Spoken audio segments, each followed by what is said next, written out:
Welcome to my channel. Hi guys, ఎలా ఉన్నారు? ఈరోజు మన ఛానల్లో ముల్లంగి చట్నీ చేయబోతున్నానండి. చాలా బాగా ఉంటుందండి ముల్లంగి చట్నీ. ఈ ముల్లంగి అనేది శరీరానికి చాలా మంచిదండి. ఎక్కువగా వాడుకోవడం వలన కూడా మంచిదండి. వేడిని తగ్గిస్తుంది, ఇంకా చాలా మంచిదండి. ఇలా ముల్లంగిలతో ఎన్నో రెసిపీలు చేసుకోవచ్చండి. సాంబారు చేసుకోవచ్చు, ఇలా చట్నీ కూడా చేస్తున్నాను చూడండి.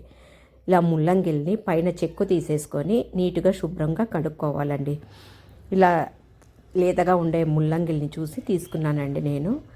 ఇలా చిన్న ముక్కలుగా చేసుకోవాలండి ముల్లంగిల్ని. మనం పైన చెక్కు తీసేస్తే మనకు బాగుంటుందండి.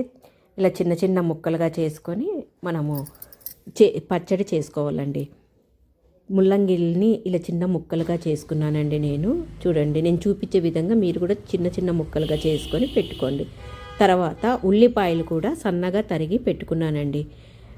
ఇలా ఉల్లిపాయలను కూడా సన్నగా తరిగి పెట్టుకున్న తర్వాత ఒక కడాయి పెట్టుకొని కడాయి వేడి చేసుకున్న తర్వాత వేడెక్కిన కడాయిలో నూనె వేస్తున్నానండి.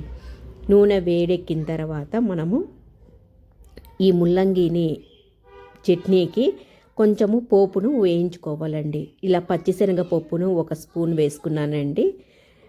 మీకు చట్నీ ఎంత క్వాంటిటీ ఉంటుందో అంత చూసి వేసుకోండి. ఇలా పచ్చిశనగ పప్పు బంగారు కలర్లోకి వచ్చేంత వరకు వేయించుకోవాలండి. అదే గోల్డెన్ బ్రౌన్ కలర్ వచ్చేంత వరకు వేయించుకోవాలండి. తర్వాత మినప్పప్పును 1 స్పూన్ వేసుకున్నానండి. ఇలా మినప్పప్పు కూడా గోల్డెన్ బ్రౌన్ కలర్ వచ్చేంత వరకు వేయించుకోవాలండి. పప్పులు కొంచెం దూరగా వేయించుకోవడం వలన చట్నీ టేస్ట్ బాగా ఉంటుందండి. మాడిపోకుండా చూసుకోవాలి. తర్వాత 1 టీ స్పూన్ జీలకర్ర వేసుకున్నానండి. తర్వాత 1 టీ స్పూన్ ధనియాలు వేసుకున్నానండి. జీలకర్ర ధనియాలు వేసుకోవడం వలన ఫ్లేవర్ చాలా బాగా ఉంటుందండి చట్నీకి.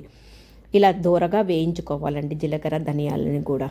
మనము వేయించుకునేటప్పుడే సిమ్లో పెట్టుకొని వీటిని వేయించుకోవాలండి. ఇలా వేయించుకున్న చూడండి, అన్ని కలర్లు బాగా దూరగా వచ్చినాయండి. జీలకర్ర ధనియాలు పప్పులు అన్నీ గోల్డెన్ బ్రౌన్ కలర్లోకి వచ్చినాయండి. ఇలా వేయించుకున్న తర్వాత మిక్సీ జార్లోకి తీసుకున్నానండి పక్కకు. ఇవి చల్లారే లోపల అదే కడాయిలోనే సన్నగా తరిగి పెట్టుకున్న ముల్లంగి ముక్కల్ని వేసి మగ్గించుకుంటున్నానండి. ఇలా ముల్లంగి ముక్కల్ని కూడా మనము వేయించుకోవాలండి. ఎందుకంటే ఇందులో కొంచెము నీటి శాతము ఉంటుంది, కొంచెము దీంట్లో కసురు కూడా ఉంటుందండి. అందుకని కొంచెం ఉప్పు వేసి వేయించుకోవాలండి. ఇలా వేయించుకోవడం వలన చట్నీ టేస్ట్ బాగా ఉంటుందండి. ఇది స్మెల్ కూడా వస్తుంది కదండి. చాలామంది ఇష్టపడరు ఇలా ముల్లంగి స్మెల్ని. ఇలా వేయించుకోవడం వలన ఆ స్మెల్ అనేది పోతుందండి. చాలా టేస్టీగా ఉంటుందండి. తర్వాత ఇవి సగం వేగిన తర్వాత మనము సన్నగా తరిగి పెట్టుకున్న ఉల్లిపాయల ముక్కల్ని కూడా వేసి వేయించుకోవాలి. ఇలా ఉల్లిపాయ ముక్కలు ముల్లంగి ముక్కలు దూరగా వేగే లోపల మనము మిక్సీ జార్లో తీసి పెట్టుకున్న పప్పులకు తగినంత ఉప్పును తగినంత కారాన్ని వేసుకోవాలండి. ఇలా వేసుకొని 4-5 వెల్లుల్లి రెబ్బల్ని కూడా వేసుకోవాలండి. చట్నీ కదండి, వెల్లుల్లి రెబ్బలు ఉంటేనే ఫ్లేవర్ చాలా బాగుంటుంది. చూడండి, నేను చూపించే విధంగా కచ్చా పచ్చగా మిక్సీ పట్టుకోవాలండి. తర్వాత అంతలోపల ఈ ముల్లంగి ముక్కలు బాగా వేగుతూ ఉన్నాయండి. దూరగా వేయించుకోవాలండి, ఎక్కువ మాడకోకుండా చూసుకోవాలి. ఇలా వేగుతూ ఉన్నప్పుడే కొంచెము పసుపు కూడా వేసుకోవాలండి. పసుపు వేసుకోవడం వలన కలర్ బాగా వస్తుంది, మనకు టేస్ట్ కూడా బాగుంటుందండి. ఈ ముల్లంగి గడ్డలు ఇలా వేయించుకోవడం వలన బాగా టేస్ట్ ఉంటాయండి. వాసన కూడా చాలా మంచి వాసనగా వస్తాయండి. స్మెల్ అనేది పోయి ఇది ఆ సువాసన చాలా బాగా ఉంటుందండి. ఇలా వేగిన తర్వాత స్టవ్ ఆఫ్ చేసుకొని మనము కొత్తిమీరను కూడా కొంచెం వేసి కలుపు పెట్టుకోవాలండి. ఆ వేడికి కొత్తిమీర కూడా మగ్గిపోతుందండి. ఇలా వేయించి చల్లార్పుకున్న ముల్లంగి ముక్కలను మనము మిక్సీ జార్లో పొడి చేసి పెట్టుకున్నాం కదండి, దాంట్లోకే వేసి మిక్సీ పట్టుకోవాలండి.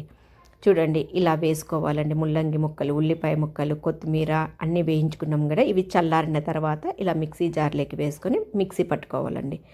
తర్వాత మనము మిక్సీ పట్టుకున్న తర్వాత కొంచెం పోపు పెట్టుకోవాలండి చట్నీకి. దానికి నూనె కాగించుకొని ఆవాలు జీలకర్ర వేసి పోపు దినుసులు కూడా కొన్ని వేసుకొని వేయించుకుంటే మనకు చట్నీకి ఈ పోపులు తగులుతున్నప్పుడు చాలా టేస్టీగా ఉంటాయండి. ఒక గుప్పెడు కరివేపాకు కూడా వేసుకున్నానండి. తరువాత లాస్ట్కు ఇంగువ వేసుకున్నానండి. చట్నీలకు ఇంగువ వేసి పోపు పెట్టుకున్నామంటే చాలా టేస్టీగా ఉంటుందండి. చూడండి, ఇలా మిక్సీలో పట్టుకున్న చట్నీకి పోపు వేసుకొని కలుపుతున్నానండి. కలుపుకుంటే మంచి ఫ్లేవర్తో బాగా ఉంటుందండి.